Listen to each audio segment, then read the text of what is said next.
two things. One, he has less rum than he should. And two, Quasginkle is a goblin, and who else would be so low as to steal another man's spirits?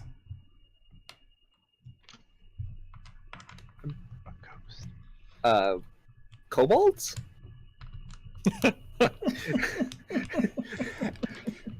And Nem gets like upset and in a huff kind of stomps off. Birdie chases after him and says, "Hold on. Like, what do you want me to do about this? Why are you coming to me?" He assumed that Quasginkle was taking your rum too. Oh. No. He's noticed that you never seem to have any in the crew quarters. That he's never seen you drink it.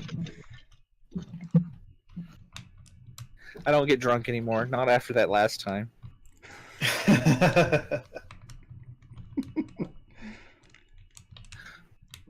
But yeah, you've essentially burned a bridge with Nem because you're just being an Uncle Tom. Like, I'll help him if he wants. Like, if he thinks the guy is doing it, like, no. After that remark, he doesn't want your help anymore.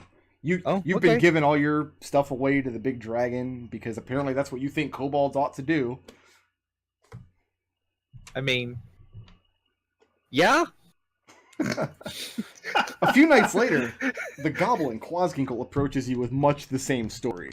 He thinks Nem has been taking his rum and wants to know if he's been taking yours as well.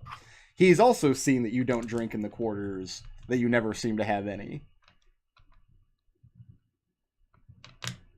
And I asked him, I said, "So, why do you think Nim is taking your rum?"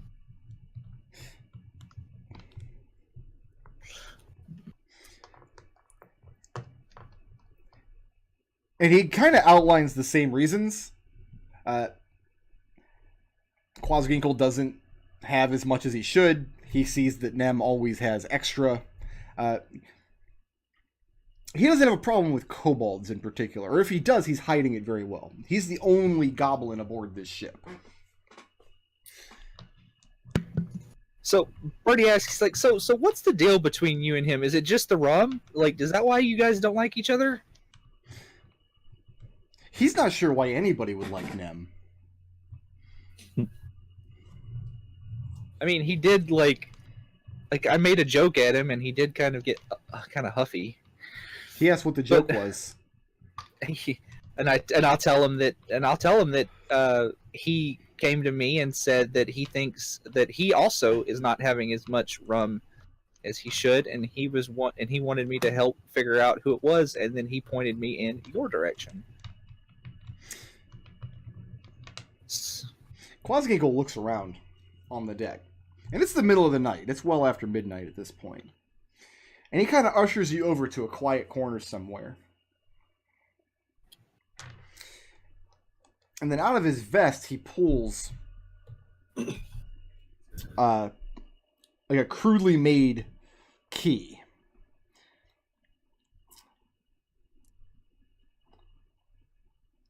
He tells you that he can get into the storeroom where the rum is located. This key will open that door.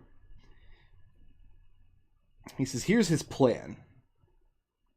One night, you and him should get Nem super drunk somehow. 3 sheets to the wind.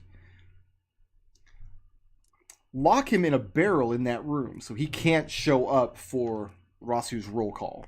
That he can't show up for his duties. And then, after Raazu learns that he's derelict in his duties, that he can't be counted on, that he's not necessary on the ship, she'll report to Noakes. Noakes will have Nem thrown overboard, and then everybody gets slightly more rum in their ration. What do you think of this idea? It's an idea that would probably do exactly what you think it will do. But how about we just look for the person that's actually taking the rum and then you have them thrown overboard for it. He says the beauty of his plan, as opposed to yours, is that this way they all get an extra ration of rum, and Nem is thrown overboard.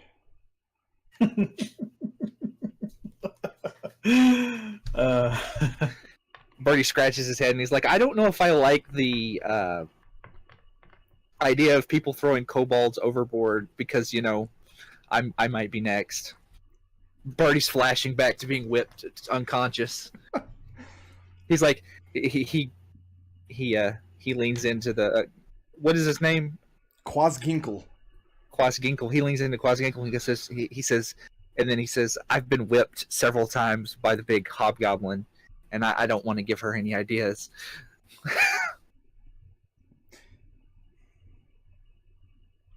His eyes get real wide. And he asks what you did. Well, one time I shot her in the back with an arrow, but I was like being controlled by like these little brain mice things. Then That sounds fake. There was one time that she was under the control of a magical wand, and then I tried to take it away from her, and she beat me unconscious. Oh, there was also the time that we were she was trying to impress a drow lady. She also beat me then. Quasginkle listens to these stories. All not lies. Raazu, the next night, you get a report from one of your men. One of the deck swabbies, a goblin named Quasginkle. He tells you that he's caught Birdie dead to rights, stealing from other people. And that he kind of comes to you like hat in hand, kind of very like he wouldn't rat out one of his fellow crewmen, but he's seen it personally and he's thinking it's causing disharmony amongst the men. And he knows how much you like things to be nice and orderly and regimented. He thinks Birdie needs a beating and then be thrown overboard. And just, not that this is why he's here, but if that were to happen, everybody would get a little bit more rum in their ration, right? Well, like Birdie would have went to Raazu and told her this is happening. Like he was like, yeah, I got approached by two, and one of them wanted to throw the other one overboard. Because I think because like that says to me someone actually is stealing the rum. If they're both complaining about it. And this is the first you're hearing about it, Raazu. And at the beginning of the beginning of the next duty shift, when Raazu's got everyone together, she very sternly and very makes eye contact with every single one of them and says, "There's been rumors that there are rum rations being stolen. Now, I had one of my fellow new crew members was nearly thrown overboard for this when he was not yet a member of the crew. So I will be investigating this, and if I find out who it is, then whatever Ned Noakes does to you will be nowhere near as much as what I do to you." And as Raazu is saying this, Birdie, you realize that Quasginkle is standing nowhere near you. And Raazu very meaningfully locks eyes with Quasginkle, Nim, and Birdie. Like, even now, you're pretty sure Birdie's done something wrong. Like, just on principle, Birdie has done something wrong. So during that entire shift, Raazu is nowhere out of sight of where Birdie is. Why do you think I did it? Like, or Quasginkle, like Quasginkle, Nim, and Birdie are all assigned to places where Raazu can keep an eye on all three of them at the same time. Okay.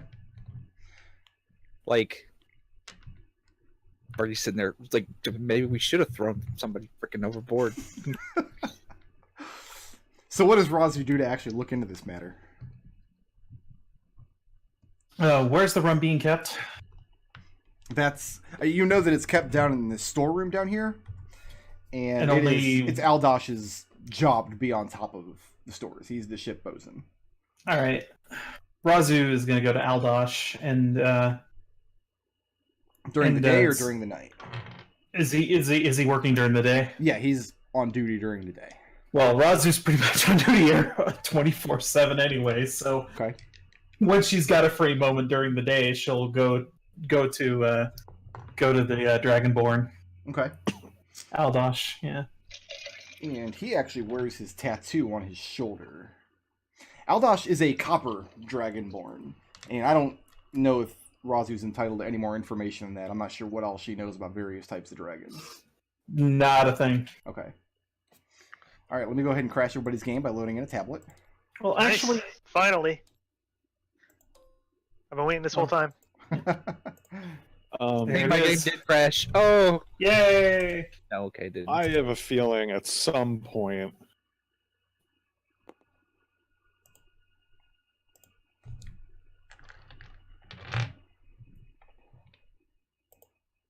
Edge. Okay. How do coppers like it? All right. Like I will say this, and I'm calling it now. If we have to run away from this Dragonborn, I'm going to scream, "You'll never catch me alive, Copper!" Oh, All right. Well, Now Raazu will beat No, you. you're not! Now Raazu will beat you for that. So he has this tattooed on one of his shoulders. And what you know about copper dragons, you just know they're aquatic. You know they can swim very well. Copper dragons spend a great deal of time in the ocean, and that is Aldosh's lineage. Mm-hmm. Aldosh is very loyal to the captain. He considers the captain a friend. He takes his job very seriously aboard the ship. He's in charge of the ship's stores. He's in charge of rationing. He's in charge of delegating tasks as far as prioritizing repairs. When they come into the port, he's the one who delivers to the captain what supplies the ship needs for itself. The ship is basically his baby. That's his job. Mm-hmm. Every day when he goes to sleep, his job is to make sure the ship doesn't sink on his watch. Okay. And there is something slightly militaristic about his background, you can tell. He speaks very formally with you, having not actually met you many times before. Mm-hmm. And how do you broach this topic with him? I'll say that there's been some rumblings among some of the crew on the night shift that there's been some thievery afoot. And he kind of chuckles a little bit. And he says, "And the sun will rise tomorrow, I'm sure." And this has to do with the stores of rum. I've had 3 crewmen come to me with I've had 3 crewmen implicated in the theft of rum, and I'm trying to find out who it might be. He tells you that the rum rationing has been tightened lately. Their supply is dwindling faster than it ought. And So- I understand that. But the way he's describing it is not people taking it from each other in the crew quarters or out of each other's footlockers or whatever. The way he's describing it is whenever he goes down to the stores to take inventory, there's always less than there should be. If there's thievery of rum, somebody's sneaking in and taking it right out of the keg. He doesn't seem too completely concerned about this. As far as he's concerned, it's his job to tell the men how much they get as a daily allotment, how much drink, and if they don't like it, they can stuff it. Well, in that case, is there any way to secure the stores more forcefully, like say the security that's on the treasure hold? He tells you that it's not entirely uncommon for things in those stores to dwindle from time to time. That it's kind of how it's if you're running like a big department store, you just kind of take a little bit of loss, a little bit of Shrinkage. shrinkage, yes, as a given. Yeah, they as call that cost of shrink. doing business. Yeah. That's kind of how it is aboard this ship. Like when they get a good meat, you're gonna see parts of it nibbled away. Sometimes a wheel of cheese goes missing. And this is just to be expected. This is business as usual. A lot of people have access to that store, and trying to crack down and go after every little crumb would cause way more problems than it would solve. That raises Raazu's hackles a little bit, but she sees the practicality of it. Go ahead. He says that the idea of having a magical lock on the door, the way that there is one to the ship's treasury, and the way that Rhodos's and Calcine's rooms are similarly secured. And this is the first you've heard of Calcine's room being secured like that. He says he's considered this in the past, but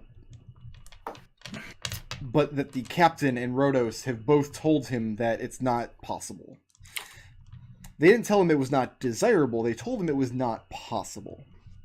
And more further explanation than that, he didn't search for, because when the captain and Rhodos tell him something, it's his inclination to believe them. Okay. Then...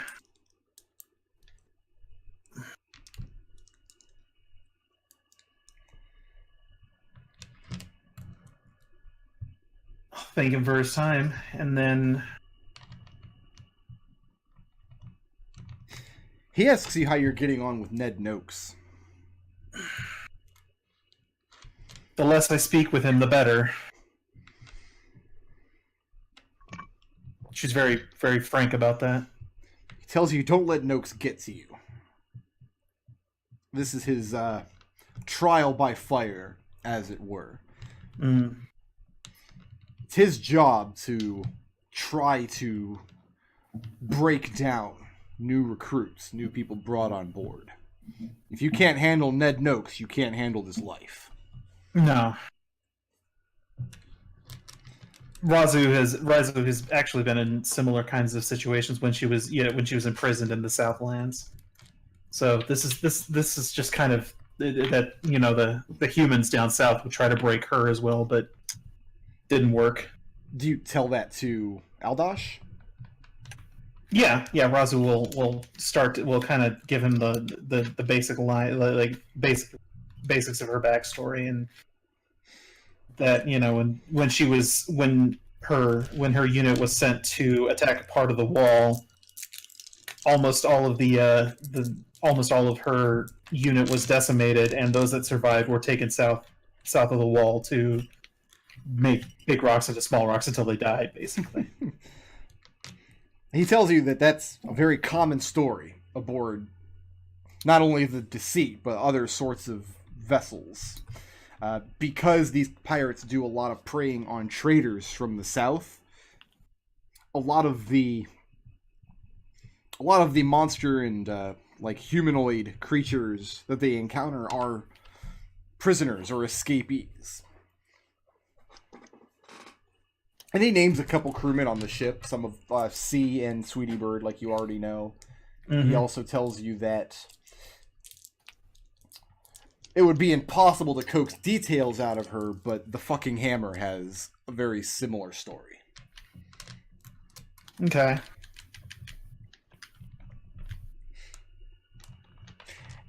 And he tells you that as harsh as Noakes seems, that his mannerisms are necessary to keep the ship working. Raazu nods in agreement. It's like, his methods are rough, but they work.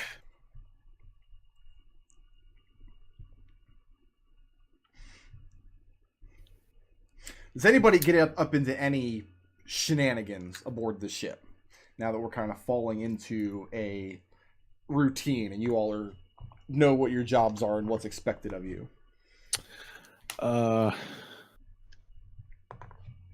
What would be the process of Adrex? Because he is very insistent on giving everyone at least a physical examination.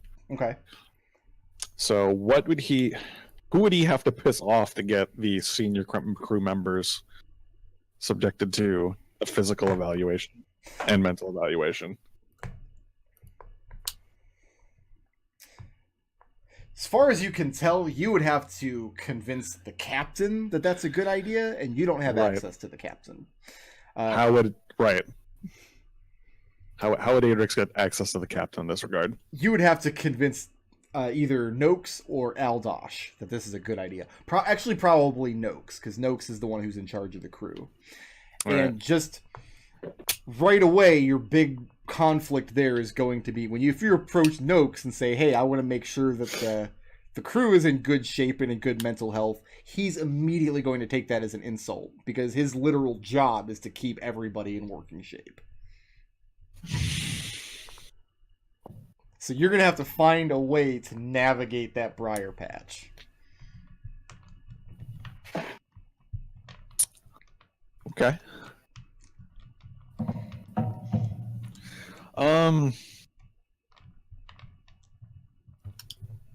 Would have to be Noakes. Then yeah, let's go see Ned Noakes. When are you going to pull Noakes aside? Right before his shift during the day. Since Adrex has an leisurely amount of time, his own sleeping schedule is whatever, so he will accommodate Noakes. So right before his shift starts. So in the morning? Yeah. Okay. Raazu's probably there too. Desperately trying to stay awake. Yep.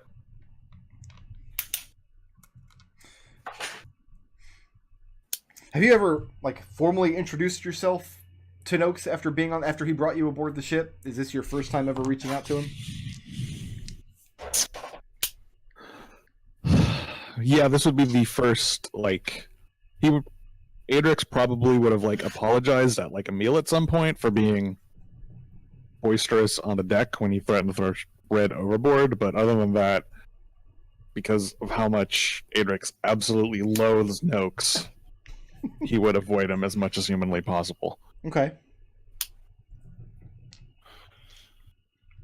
And so the morning when you pull him aside, when you have something to talk to him about, he seems surprised. He seems taken aback. Adrex, was it? Mm-hmm. Because I was beginning to think you didn't like me, spending all your time... I have to admit, Yashnars is a very attractive young man. If you and he spend all your time buggering each other, that's no business of mine, but I have to inform you that I don't have any particular interests. Yeah, no, nothing like that. Don't worry. Raazu rolls her eyes a little bit. And Adrex explains what he's been doing with the crew members and that wants to extend it to assessing the physical, mental, and...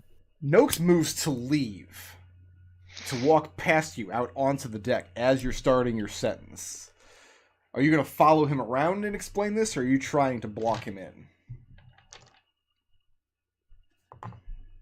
Adrex would probably be in the doorway. Okay. So, is he making a deliberate move to leave? He's going to shoulder past you, and he's bigger than you are. Well, then, yeah. In that case, Adrex would get out of the way, but he would follow after him, explaining. Okay. And he asks why you'd want to do a thing like that. Well, I mean, it's great that Yashnars and I are surgeons, and we'll do the medical tasks as necessary when they come up, when injuries happen, but to run a very efficient and effective crew, I think everyone should be at optimized physical capacity and mental capacity, and maybe even spiritual capacity if that's their thing. And That sounds like a lot of bollocks to him. Will you get to your point already? That is my point, and it's not bollocks. He shouts across the deck to Sokka. Sokka is the female kobold who, until recently, was Sweetie Bird's kitchen apprentice. He yells at Sokka, "Come over." Points her to a part of the deck, part of the barrier. Says, "Hammer a nail into that wood." And he claps his hands together, and she hops too. She runs and fetches a hammer and a nail, and she runs over and she pounds it several times, drives this nail deep into the wood. He turns back to you. Does it seem efficient enough? Then he looks back down at Sokka and says, but the good Dragonborn would like you to talk about your feelings. Are you happy, Sokka? This kobold Adrex. looks fucking furious. Adrex sighs and rolls his eyes.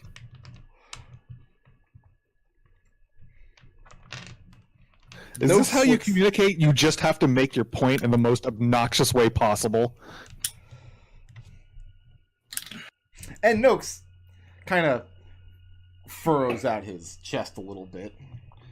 Says, well, I apologize that you find my methods obnoxious.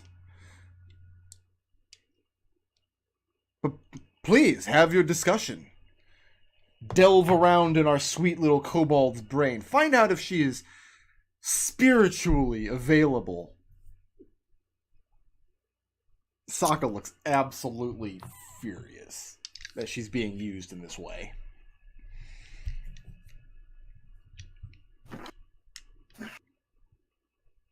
I'm waiting.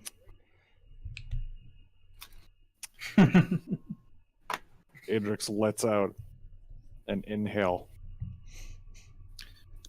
And he looks at Sokka and he says, come by my office later. And Noakes We shuts won't down do that it. idea. She's got work to do. So show me your methods now. Let's get this over with, and if I like what I see, I'll take your concerns to the captain. No, absolutely not. This is a private matter and it will be handled privately, as medicine calls to do.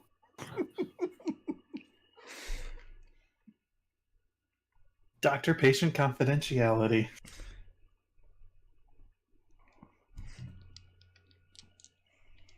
Just picture Raazu standing there, just her hand all over her forehead. Did Raazu go Yeah. back to sleep, or did she follow them out? Raazu, since it's close to the changeover, Raazu would probably have to be obligated to stand there with them.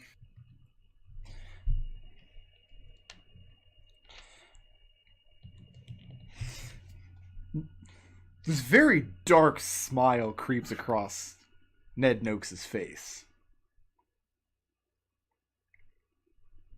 He says, I see your point. I think we should begin with my apprentice that I've been assigned. I think she's not capable of performing the tasks. I believe spiritually and mentally she's not up to snuff.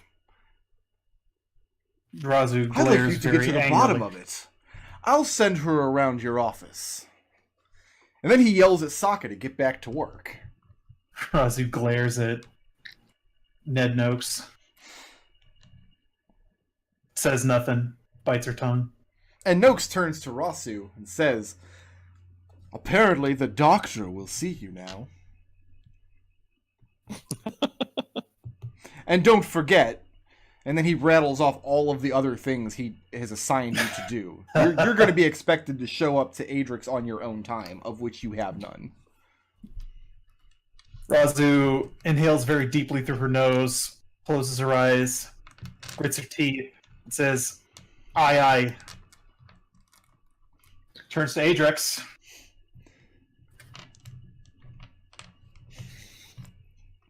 Glares at him. Adrex, you're getting glared at by like Yeah. 3 different people at the moment.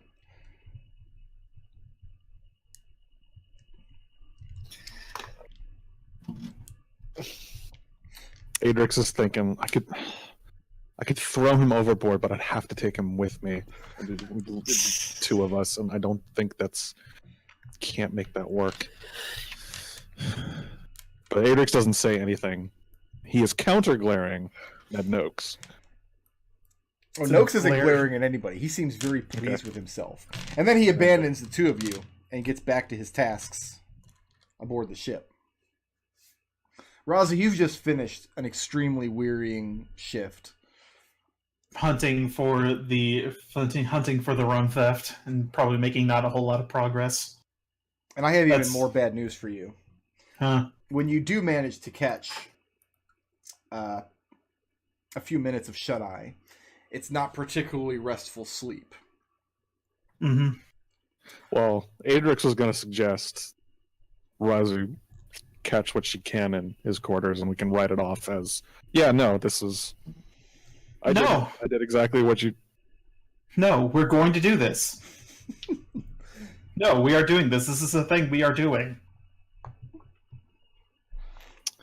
And Adrex gives you a look of, yeah, I say you need to rest. And therefore, you should rest. With an implied wink, wink, nudge, nudge. Is this conversation still happening out on deck? Yeah. Probably. And Raazu gestures to Ned Noakes. Yes, we are doing this thing. All four of you over the next 24 hours. I mean, three of you have sleep schedules that you can adhere to pretty comfortably. Raazu, you take sleep wherever you can. But your next rest is not very restful. Mm-hmm. You have a nightmare, a particularly vivid one. All right. At the end of a fierce and bloody battle aboard the deck, you find yourself exhausted. The battle has been lost. You are, each of you individually find yourself standing aboard the Deceit, and it's listing and sinking. You've been injured, and your weapon is heavy with blood. And the ship is lost. It's going down very swiftly. And you, looking above, one of the masts has been broken, and the other one, there are figures dangling from them by their necks. Several of them, most of them still, but one of them squirming desperately.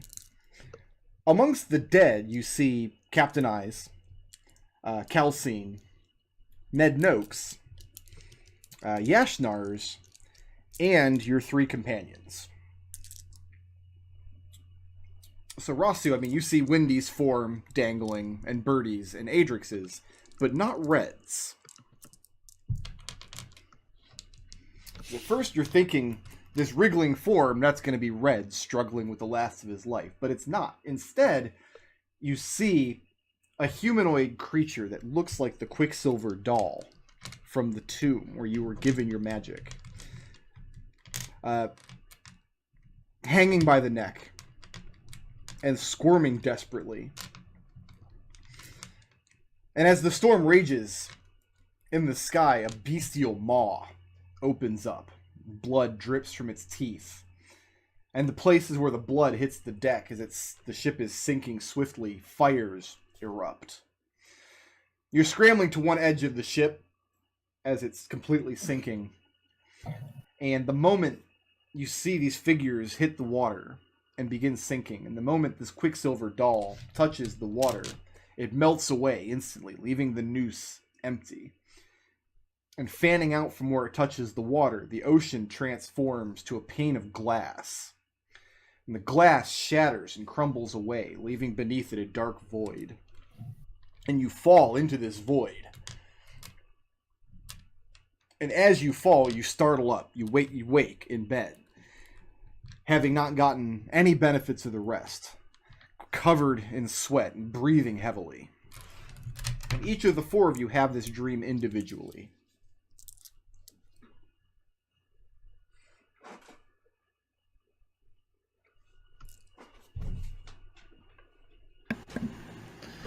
All right, so Windy keeps whatever hours. Adrex keeps whatever hours, right? Yeah. No, Adrex Windy works. Windy and Sweetie Bird work during the day. Oh, Windy's basically just an annoyance to Sweetie Bird. She could probably be. That's how Sweetie Bird sees it. But as far as Noakes is concerned, Windy has tasks that she's expected to do. She has a job and a place to be. And as far as I know, Windy's been doing it. Mm-hmm. Mm-hmm. Well, we need a moment to talk about this because Raazu would have.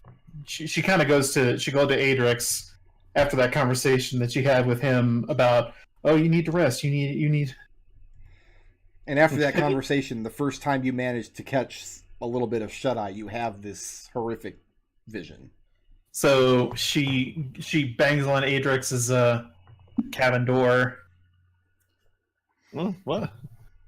And by this time, Adrex has already had this dream. Okay. So the And simplicity, Raazu is the last one to have experienced it All right. over the course of a day. And so when Adrix opens his door, sees Raazu, and is just like, "He's an asshole. What do you want from me?" She's got a manic expression on her face, and she's like, "We need to talk. Did you just have you had a dream?" Well, Raazu will. To be clear, Yashnars is in this room right now. Yeah, and Raazu's not even paying attention to him right now because she's Okay. got more important things on her brain right now. And yes, it's like, have you had a dream last day or two, maybe? I don't know, recently. And Raazu will explain the images that she Okay. saw. That's good because one of the dreams Adrix. Anyway. Yeah, I've had that dream. You had that too? Exact same thing. Yeah. That's Let me go. weird. Let me go find Wendy and Birdie. And red. Wendy would be asleep at this time. Birdie would be on duty.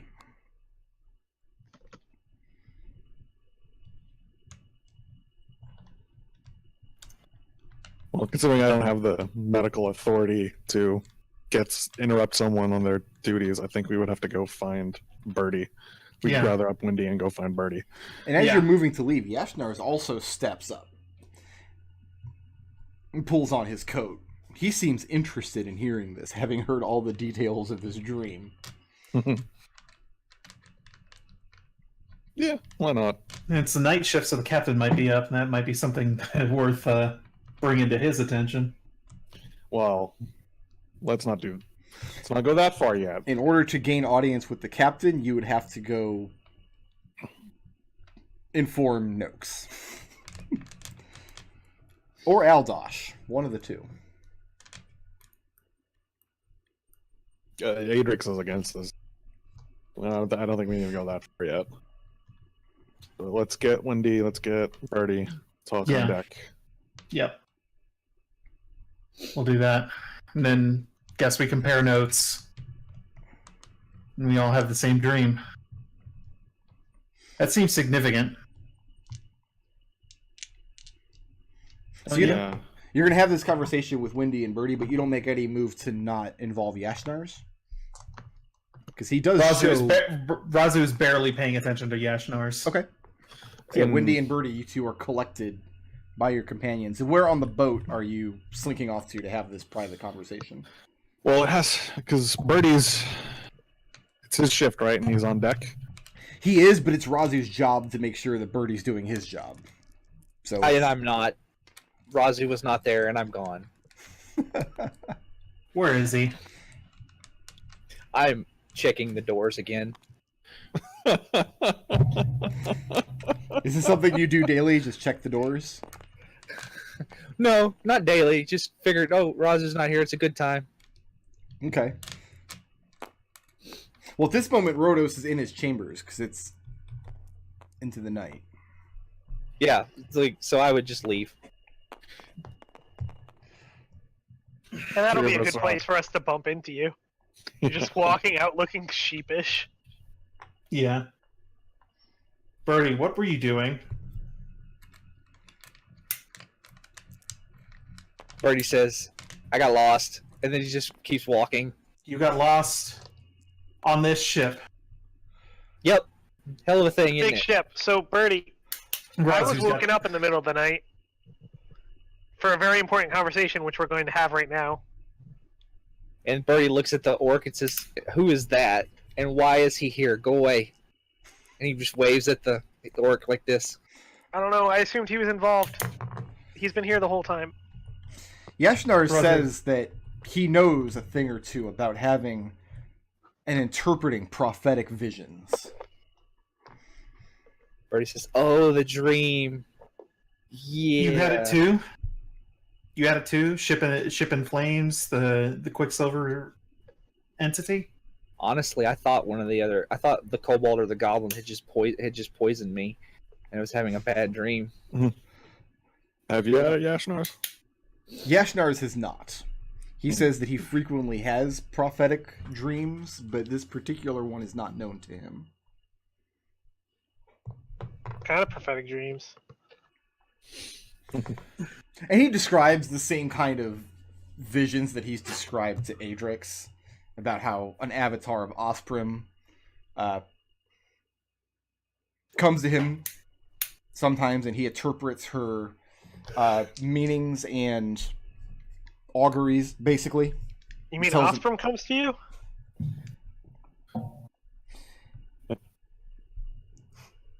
Is this a conversation that Wendy would have gone out of her way to have with Yashnars at some point, or is this something that she's doing right now? This is something she's doing right now. Okay. Birdie slaps, like just slaps Wendy on the back of the back of the thigh and says, "Not the time." Yashnars describes Osprey as a very different sort of entity than that Wendy is used to in the Wind Dukes, whereas the Wind Dukes of Aka are living creatures in the world that can affect the world and their followers. Osprey he describes as what you know would describe as a dead god, a god who's not part of the world. And because Like he has this supernatural existence on another plane, she needs to send avatars, people that she imbues with her power, that they can walk the land. And it all sounds like nonsense to everybody. This sounds like absolute. He's describing standard D&D priests, but there are not standard D&D priests on this continent. No, sure. He has a god, but it lives in Canada. We get it. Right. Well, no, Raazu would actually drop the name Maglubiet at this point and be like, Maglubiet doesn't exist in the world yet the goblins worship him. Right, but orcs and goblins are all known to worship dead gods, and they're all just universally wrong. So Adrex has lost interest in the conversation at this point and is staring up aimlessly into the sky. And Birdie's Yashnars like- goes on with his proselytizing until somebody interrupts him. Raazu will stop and say, "Listen, what you're saying is interesting to me, but now's not really the time. We've got to figure out what this thing means, and if it poses a danger to the ship, we have to stop it." Birdie quietly says, "I don't know. I don't know about danger to if we have to stop it harming the ship." The ship was on fire and breaking and sinking. Right. That constitutes a danger to me. Also, And you were dead. No, you were dead. Oh, you were dead. Listen, we can all agree Birdie was dead, right, Raazu? Right. You crossed. Right, Birdie was dead. Well, of course, yeah. So there we go, Birdie. 3 against 1. You were dead, so this is why you have to care about this.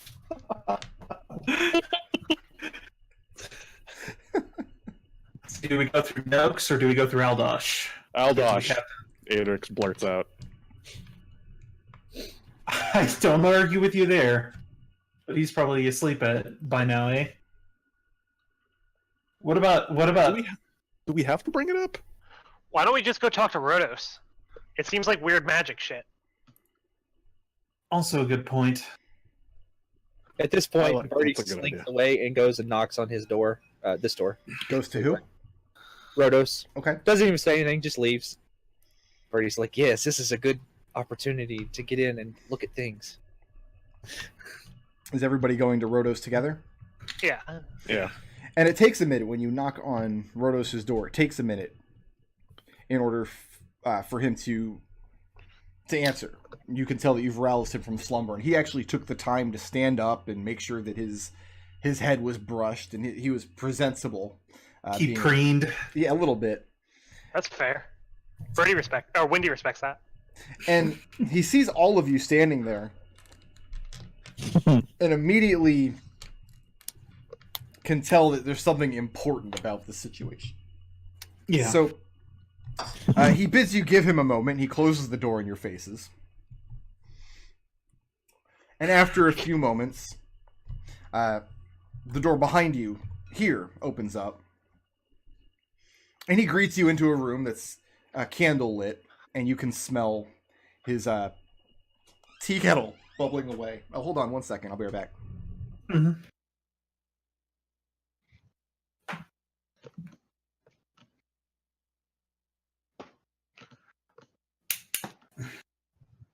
I will also be right back. Uh-oh, chain AFK. Jesus Christ, that scared the hell out of me. You okay? There's all these noises in the house, and I'm like, what's going on? No, Peanut got home from work early. Mm. And I'm like, what's going on in this house? Am I being burglarized? Is somebody breaking in? And if I am, where the fuck is my dog? Is it his job to, like, bark and alert me? No, he's just his napping job behind is the to hide. TV. His job is to hide. He's back in the space between my TV and the wall. I'm sorry Yeah, about but the were you being interruption. broken into? No, Peanut just got home from work early. We don't expect her to be home usually till about 7. He was right. But yeah, you come in, and he's taking the intervening time to put the kettle on and make sure the room was well lit. Nice. He invites you all in and offers you a fine tea. Typically, he would give this to crew members that are expressing having great difficulty sleeping. So he's drinking very deeply of it, so that he'll be able to fall back asleep after your conversation. Yeah, I look over at Raazu, and then I reach down and take some and start drinking it. Yeah, sleepy tea is good tea. And Raazu will express bring Rhodos up to speed on the conversation, and then say, we need to bring this 4 of us having the same dream. That seems very significant, and I think we need to bring this to the captain's attention. He spends a better part of an hour kind of grilling you for as many details as you're able to give about this dream. Mm-hmm. Does anybody leave anything out, or do you give him the whole picture?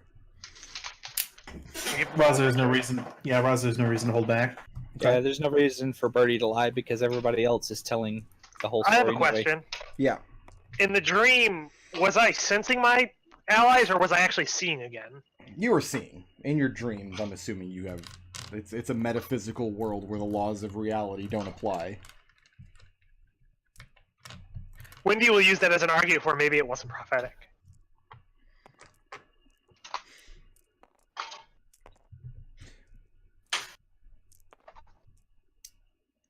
Rhodos asks Wendy to describe what... any details she can remember about what the captain and Calcine, or Ned Noakes, looked like. Their physical features that she can recall. And Wendy has a pretty good memory. She'll repeat it. And as Wendy's describing these people, the rest of you realize she's describing them very accurately. These are people that Wendy has never seen and has never had a chance to look at with her actual vision. But she's seen them in this dream depicted accurately.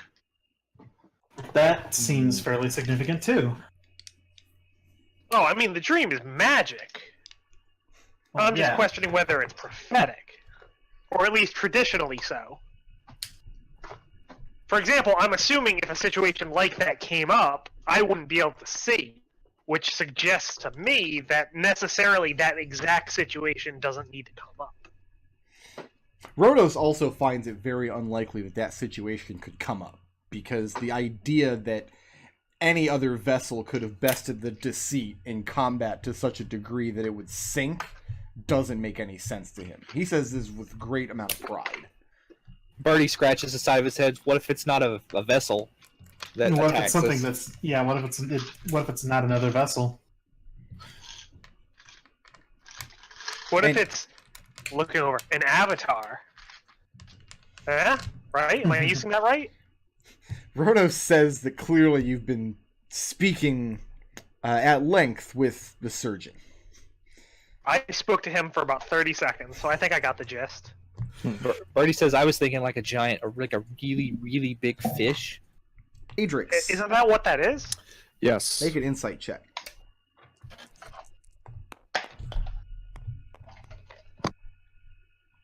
Nine. 9. Okay.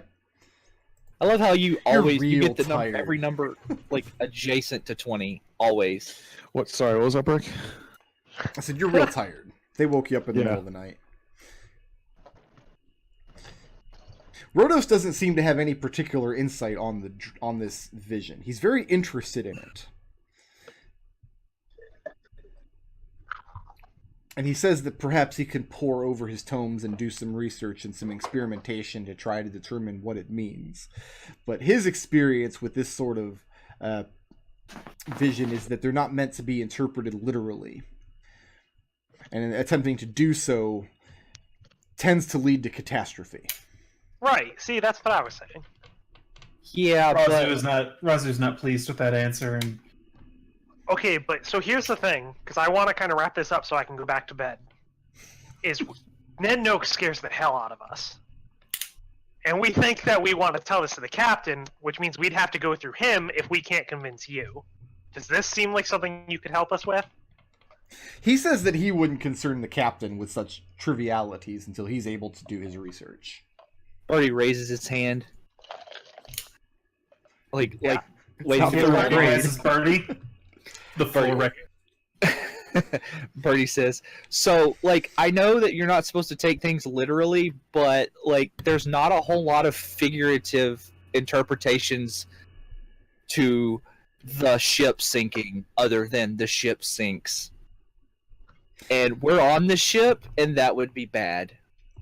He says that obviously he hasn't had a chance to compare the vision that you've all had to any of the works of prophecy that he's collected in his tomes, but he says that one reason you might consider this to be a figurative vision and not a literal one is we're all in agreement that in the dream, in the vision, the young kobold here was dead. Right, like super dead. By hanging. Like, this The deadest of all of us, I would say. But I posit to you that in reality, in a world where things can be taken literally, you're not able to strangle a kobold in this matter. You weigh, I have you at what, 25, perhaps 30 pounds soaking wet? like 35, and I have totally strangled other kobolds before, so it's possible. Also, I mean, he carries a lot of equipment. You could get some definite tension on that rope. But in your I can dream, show you the numbers. Here, like, let me write this down for you. a noose capable of strangling a kobold would need to be very different from a noose capable of strangling the likes of Ned Noakes. I believe we should interpret the noose as... Raazu rolls her eyes, seeing that he's just going to be going around in circles, and then steps out, heading toward the front of the ship to where the captain is. Birdie raises his hand again and says, Raazu has that look, the angry look. And Does she never not have an angry look? Yeah, but this is like the angry look, the one we're about to. We should probably follow her. at this point, Rhodos, I assume we are adjourned then. Thank you, Rhodos. Thank you, Rhodos. Adrex scurries after Raazu. Are you coming after her to join her, or are you coming after her to stop her? To stop her. Okay. So you catch her Why? midship.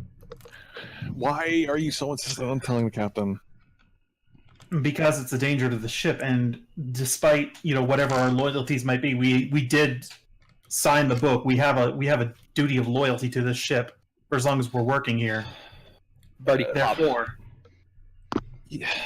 Birdie pops his head from around Adrex's legs and says, I agree with her, actually, but not for those reasons. The reasons are we're on the ship, and if it sinks, that would suck. Birdie raises a cogent point as well. I don't trust any of them. I don't. Despite that, our lives are in their hands, and their lives are in ours. So we want to tell the captain. We want to go above everyone's head, and we want to tell the captain, like, yeah, we've had this crazy dream where we think everyone's going to die and the ship's going to break.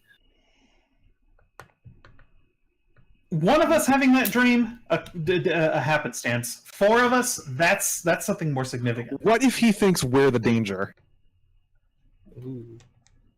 And so what? We get put off the ship. We get killed. Like we get put off the ship, and that, like, I'm suddenly not with this plan anymore.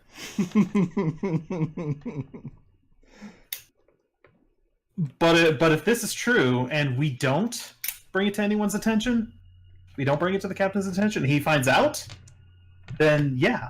We did bring it to someone's attention, though. And he's going to spend a week poring over his books to find nothing of value. Why don't we just tell Ned Well, that gives Noakes? us a week at least. Birdie sighs and says, "Fine," and he runs and he goes and knocks on Ned Noakes' door. Oh, no, that's the worst possible option. Like, Which you guys Adrex are actually says.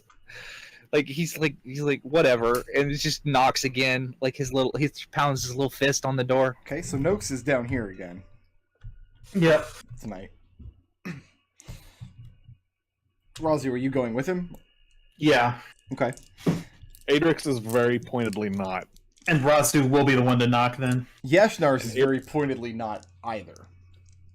Adrex says, if you go talk to the captain, fine, bring me along. I am not talking to Ned Noakes. What about Windy? Winnie doesn't know what she has to add to the situation. Okay. When she's, You head back to bed? I'm going back to bed. Okay. If Ned Noakes is tossing Raazu off the side of the boat, come get me, I'll threaten to break something again. Raazu, you don't have to knock on this door. This is your room. You and Noakes are bunking Yeah. together. Yep. So yeah, I'll go in and nudge Noakes awake. You rouse Noakes, and as you're wont to do, you duck backwards because you know the swing is coming. Yep. And he awakens, and he seems very, very disturbed. He's rubbing his eyes. If you needed me to do your job for you, sweetheart, you could have told me before I went to bed. No, this is a matter of the ship's security, and I'm bringing it to your attention because I need to go to the captain with this information. And he looks down at the kobold. Birdie waves.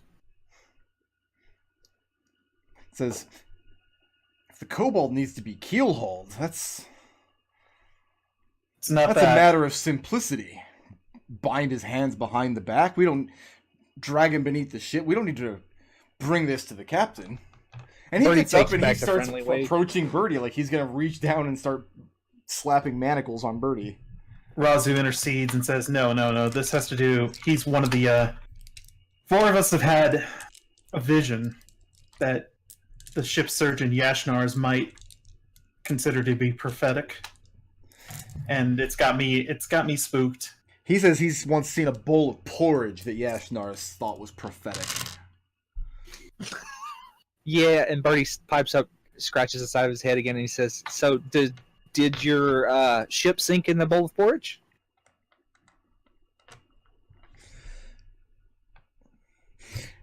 And Noakes looks back to Raazu and says, is that what you saw in your bad dream? Did the ship sink? Actually, yes. You Well, were dead.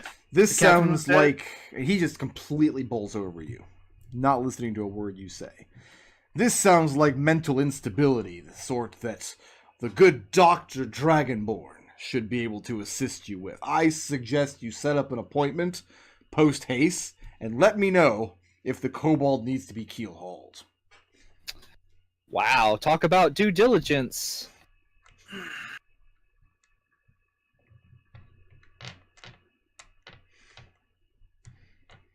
Just so you know, I'm not going over your head. I mean to go to the captain with this. Raazu turns on her heel and walks out. Okay. And, At this, Noakes looks back down at Birdie, shaking in his boots in the doorway as Raazu turns to leave. He says, by the way, word has gotten back that one of you lot has been stealing rum. I don't even drink.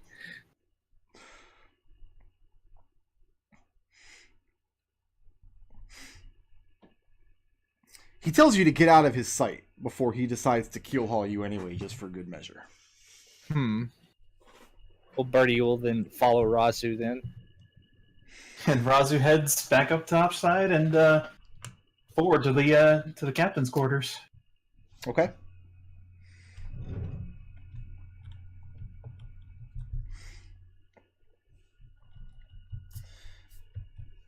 So what's your intention when you get to the main door here? Because you go through this door. To your right would be the captain's mess, where you all met with him the first time. To your left would be the navigator's room and Calcian's quarters, and then the captain's quarters is up here in the forecastle. Test the front. Test the entryway. Is it locked? It's locked. Raazu starts knocking on it, pounding on it.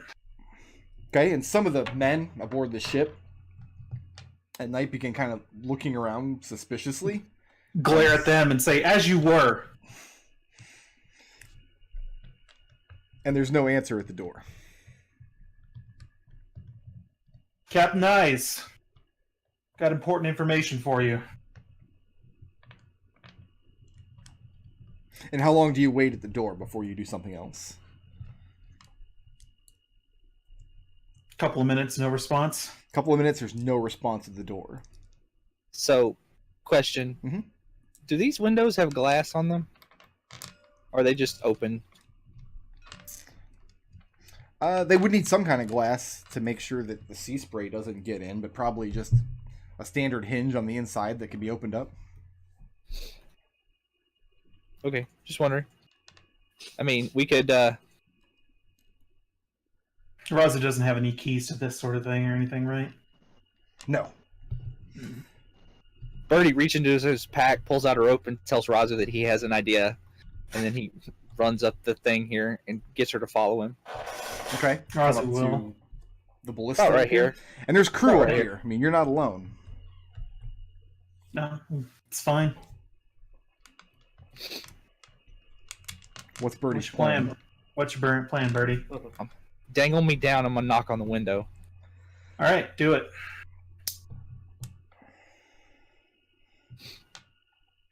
Which window? Which of these three rooms are you attempting to look into? Well, this one. This window. Captain's quarters. Okay. Dangling down, the window on the side of the ship is smoked glass. Can't see into it. Very darkly tinted. That's fine. I just want to knock on the door. I'd politely knock on the window. Okay, you politely rap on it a few times, and there's no response.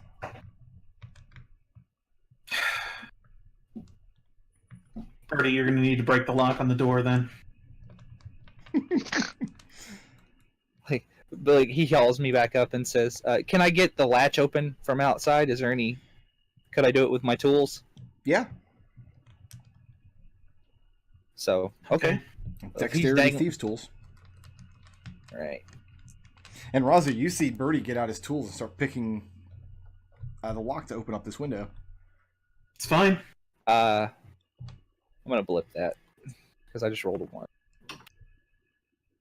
Okay.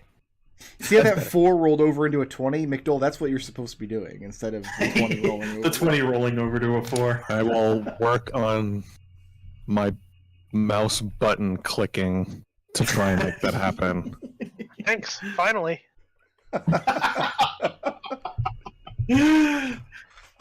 And you do. You manage to get one of your tools inside and gingerly lift the latch up on the inside of this window. And it starts to swing open. And I just look inside. Pitch darkness inside. And you see the room is very ornately decorated with many, many treasures having been gathered over the years by the captain. The captain is sitting on the bed with his back to you. So he's sitting on this edge of the bed. Very still, with his hands folded in his lap. And you see he's got his hat sitting on the bed next to him. And he's not moving.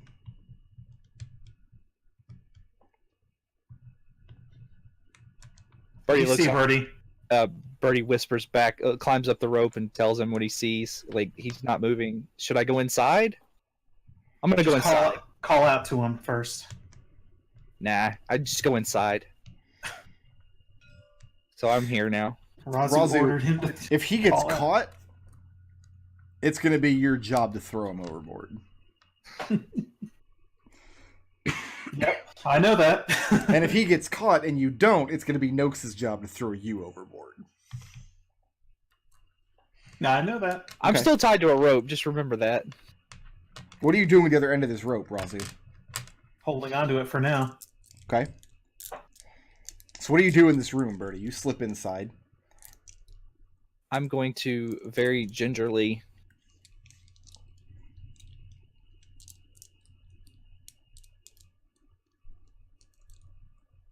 like Raazu wanted me to call the captain. Okay. So the main reason I did this is so that randomly I wouldn't fall into the ocean. Mm-hmm. It's seeming more and more likely by the minute. So Birdie just whispers to the captain. Captain. There doesn't seem to be any response, but looking up you can see there seems to be a tight leather band around his head, tucked behind his ears.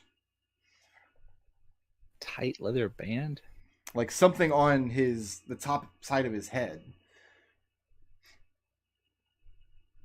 On the top of his hair, so it's not something he normally wears. His hair's not draped down over it. Birdie's gonna go around the front of his bed here and look at the captain. Looking up, you can see that this leather band is the backside of a pair of tight goggles that fit over his eyes with dark smoked glass. He gives no indication that he sees you. His hands are just folded into his lap, sitting on his bed. And he just looks like he's staring blankly into space. Now I'm going to poke him. What part of him? Just his leg, just his knee or something. Okay, and you tap his knee a couple times with your hand. And there's no response. Huh.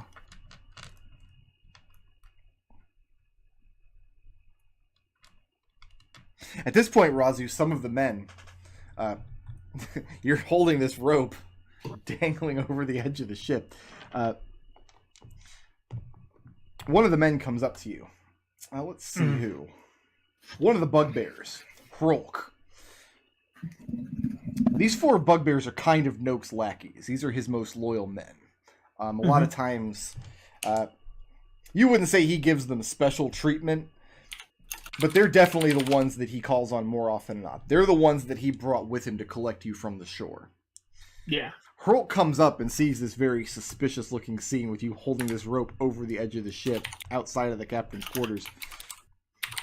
Something I can help you with, ma'am. And he comes right up behind you, and in the moment he's going to crane his neck over the ship to see what you're doing with this rope.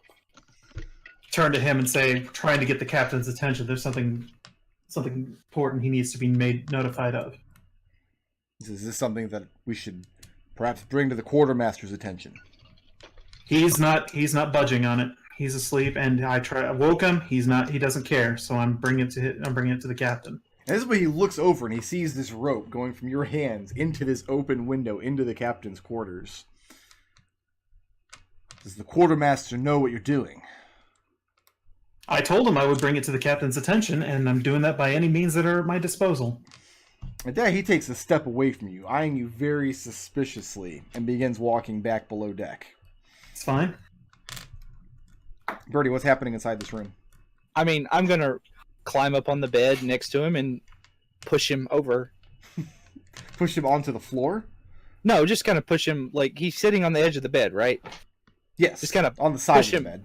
Just push him backwards, like where he back falls to, And when he does, when he starts falling over, he very quickly snaps awake. Like his arms and legs flail out in front of him in an effort to catch himself. And he lands on his back on the bed and, very surprised and very shocked, reaches up and he snaps these goggles off of his face. And you can tell he's disoriented for a moment. Then his eyes land on you. And just a mixture of anger and surprise on his face before he speaks out. He says, What What intrusion is this? And Birdie just blurts out the whole thing about the dream and like Excuse me. just blurts out the whole thing, and he's like, yeah, listen, we've been around the block a bunch and we've seen stuff like that, and we just kind of, you take stuff like that seriously, because if you don't, then you tend to be on ships that sink to the bottom of the ocean. And at first, in one swift motion, his initial priority is to take up his hat and make sure it's in place. And you see his eyes follow the rope out the window. And he very swiftly takes up his saber, straps it to his side, and starts marching to the door. He turns back. He takes his saber and cuts the rope and bids you to follow him. And he starts stomping out the door. Birdie, Raazu I want you feels to the make rope. me a perception check. Raazu feels the rope go slack and says, I guess I got his attention then. That is a 25. 25. Okay, I have to stall for a minute as I load up my notes here. I almost said load up my notes here. It's like that That'll would- come later. It's like combat sheet. What do you guys think? Are you going to fight Ned Noakes? Is that the idea? Maybe. Why But would you you fight ha- Noakes? We just have to shove him overboard. That's all we have to do. We just have to push him. He can swim. It'll be fine. Birdie, before he exits this door, he speaks the words Treleorn Jokas. And when he does, you hear the latch on the door softly give, and he's able to open it.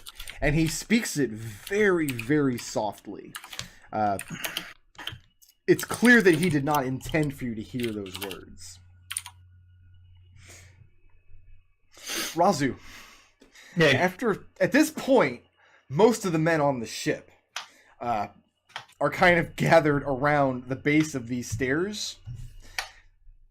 The ones that were stationed up on the forecastle up here have kind of stepped back. And Birdie, as you come out of the room with the captain, you see they part, they give deference, they take their caps off their heads as they pass by. And Raazu, Captain Eyes, strides up onto the forecastle with Birdie in tow. No, once I feel the rope go slack when he cuts it, Raazu will give a quick jerk of it to pull as much of the slack up as she can up onto the deck, then go down the stairs to meet him. Okay. Then yeah, you encounter him on these stairs. And Captain Eyes very curtly tells you, perhaps there's a fine explanation for this interruption. Indeed, maybe perhaps if you needed to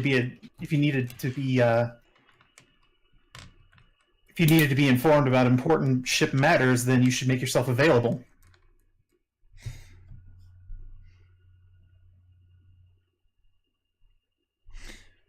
He asks if you mean to imply that he needs your advice on how to run his ship. Not at all. Then perhaps you would like to rephrase your comment.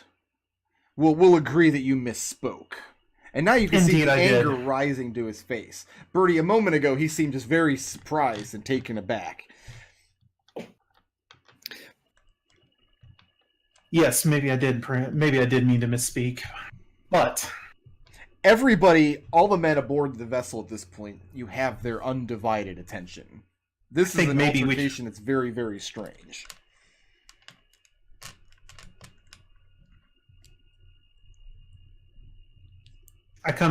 I had Birdie get into your quarters because I couldn't get your attention any other way, and I come here to I need to tell you about a very important matter to the safety of the ship. I went to Noakes. He didn't seem interested, but I informed him that I'd be coming to you, and so I have.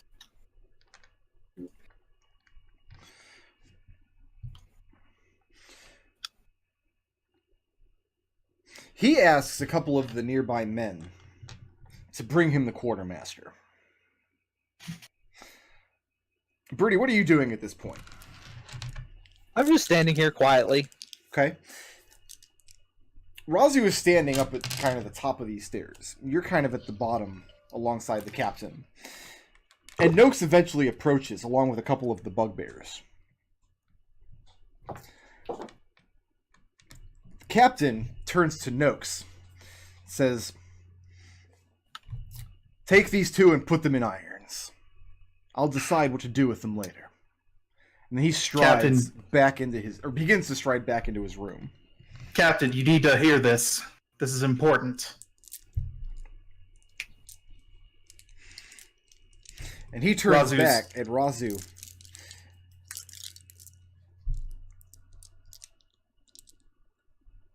And bids her speak. Says he'll hear you for one moment.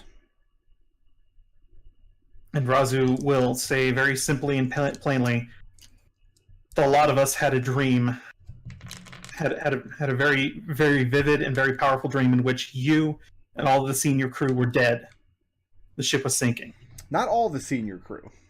Only a few very specific people. But you tell him But all he the said- senior crew? But he said to be thorough, or rather, he said to speak quickly, and so Raazu tried to get the most salient points that she feels that he would pay attention to.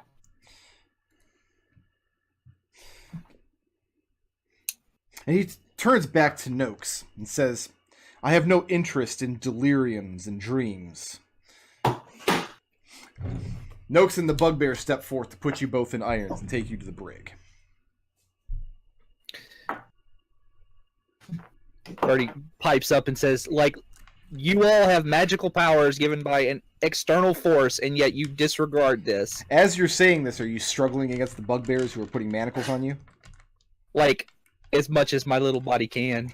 Raazu's struggling as well. Okay. Oh, do we need to roll initiative against some bugbears and Ned Noakes? Like, I'm not gonna fight them. Oh, please kill Ned. Please kill Ned Noakes. Please. The only way they're going to get Raazu in the brig in manacles is if she's unconscious. All right. Let's take our break. We'll come back. We'll roll some initiative.